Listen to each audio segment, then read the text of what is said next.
Hola a todos, mi nombre es González Josefina y junto a mi grupo nos asignaron la tarea de una investigación acerca de conceptos básicos de nuestra carrera, la licenciatura en Sistemas de Información. Bueno, yo voy a empezar hablando acerca de los sistemas de información empresarial. Según Davenport, un sistema de información empresarial es un paquete de software comercial que permite la integración de toda la información que fluye a través de la empresa, financiera y contable, recursos humanos, cadena de suministros y clientes. Según Rashid, es un método para una planificación efectiva y un control de todos los recursos necesarios para producir, enviar y contabilizar los pedidos realizados por los clientes en una empresa de producción, distribución o servicios. Según Loudon y Loudon, son sistemas de información que integran los procesos claves del negocio de forma que la información fluya libremente entre las diferentes partes de la empresa, mejorando la coordinación, la eficacia y el proceso de tomar decisiones. En conclusión, estos representan una herramienta clave dentro de los sistemas de información empresarial, ya que permiten integrar procesos, centralizar datos y mejorar la toma de decisiones dentro de una organización. Su funcionamiento se basa en la correcta gestión y circulación de la información entre distintas áreas, lo que demuestra que detrás de cada sistema empresarial eficiente existe una estructura tecnológica sólida que lo hace posible. Para comprender cómo es posible que estos sistemas procesen, almacenen y ejecuten información de manera organizada, es necesario conocer el modelo que sentó las bases del funcionamiento de las computadoras modernas, la arquitectura de von Neumann. Es uno de los modelos más importantes en la historia de las computadoras. Fue propuesta por John von Neumann en los años 40, cuando participaba en el desarrollo de las primeras computadoras como la ENIAC. En ese momento, cada vez que querían que la máquina realizara una tarea diferente, tenían que cambiar cables manualmente, lo cual era lento y complicado. Para solucionar eso, von Neumann propuso una idea innovadora: guardar tanto los datos como las instrucciones en la misma memoria. Lo más importante de este sistema es justamente eso. La computadora utiliza un solo dispositivo de almacenamiento para guardar todo. Es decir, la memoria se encuentra tanto la información que se va a procesar como las órdenes que indican qué hacer con esa información. Gracias a esto, los programas pudieron modificarse fácilmente sin la necesidad de cambiar físicamente la máquina, lo que hizo que las computadoras fueran mucho más prácticas y flexibles. Este modelo se compone de 5 partes principales, las cuales son la memoria, la unidad aritmético-lógica, la unidad de control, los dispositivos de entrada y salida y el bus de datos. La ALU realiza los cálculos, la unidad de control organiza y dirige las instrucciones, la memoria almacena datos e instrucciones, los dispositivos permiten ingresar y mostrar información, y el bus de datos conecta todo como si fuera una autopista interna. En resumen, la arquitectura de von Neumann sentó las bases de las computadoras modernas. Aunque hoy existen modelos más avanzados, su idea principal sigue siendo fundamental en la informática actual. Hola, soy Ariana Ayala y en mi caso yo voy a estar hablándoles acerca del hardware. Para iniciar, es importante entender que cada vez que hablamos del hardware nos estamos refiriendo a las piezas o componentes físicos que, ensamblados, constituyen una computadora. Para que una computadora funcione adecuadamente, necesita de componentes tanto internos como externos. Primero, voy a empezar con los componentes internos, que son fundamentales ya que conforman la parte interior del gabinete de una computadora, lo que permite que ésta funcione. Dentro de los componentes internos se encuentra el disco duro, o también llamado disco rígido. Este se encarga de almacenar la información de la computadora de forma permanente. Si la computadora se apaga, toda la información que se encuentre dentro del disco va a permanecer allí. Otro de los componentes es la placa madre, o también conocida como motherboard.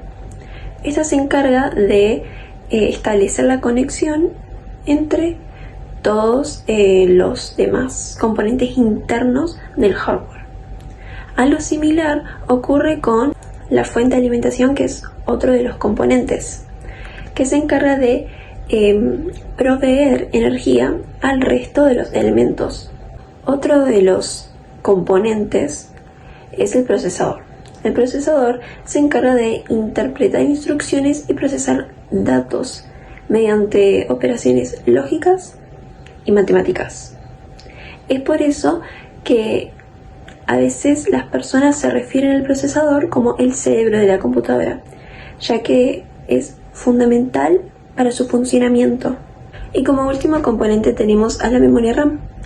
La memoria RAM, Random Access Memory, o en español memoria de acceso aleatorio, se encarga de almacenar las instrucciones y los datos que el procesador ejecuta mientras las computadoras están en funcionamiento.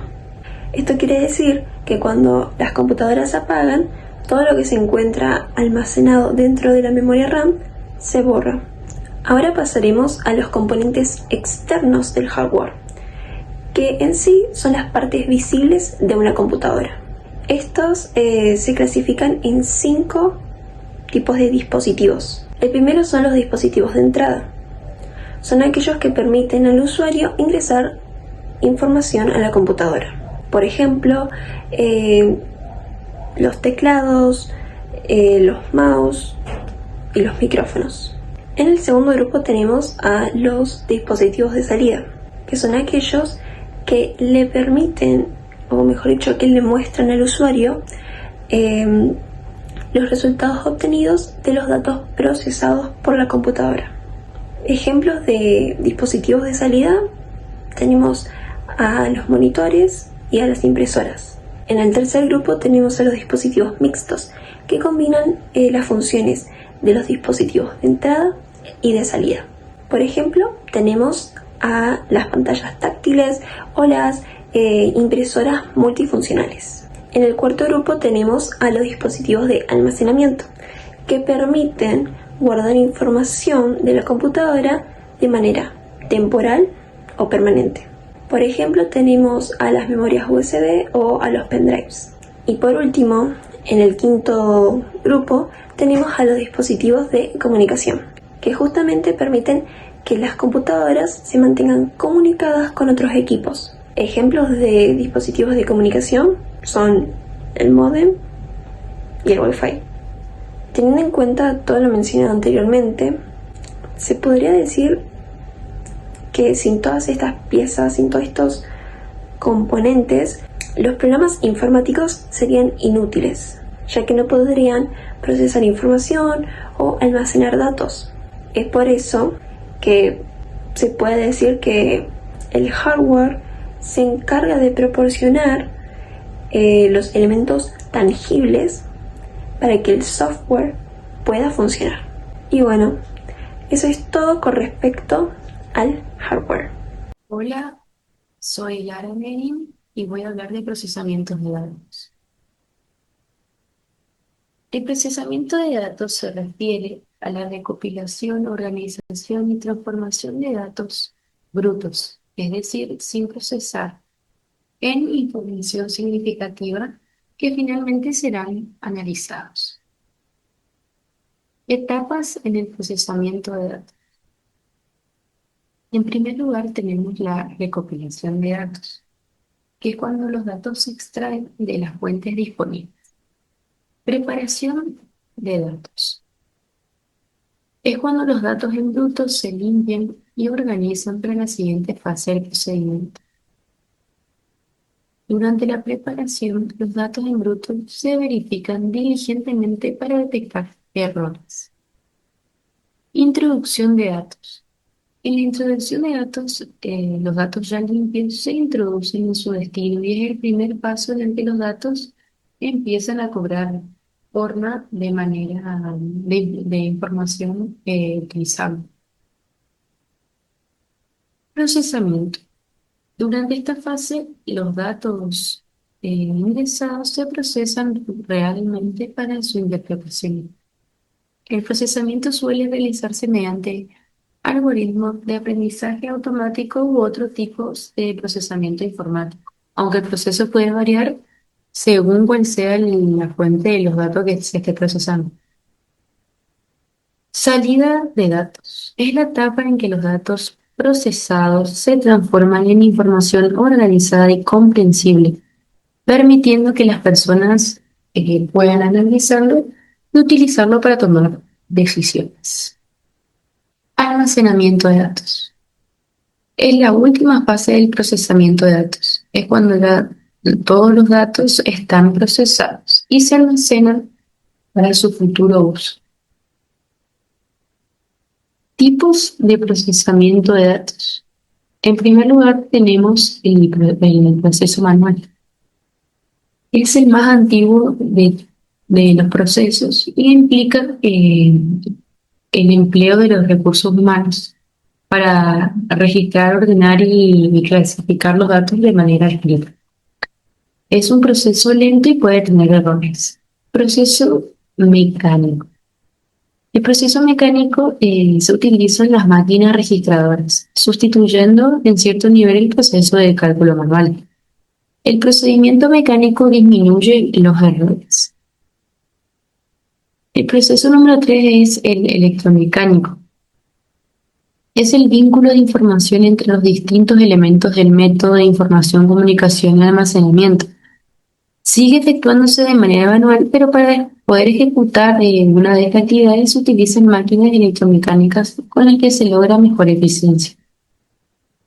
Y por último, el proceso electrónico, que es donde se utilizan las computadoras y la participación humana no se necesitan las bases, ya que al ingresar los datos, el computador realiza los procesos solicitados automáticamente y emite el resultado. Es un proceso rápido obteniendo información real.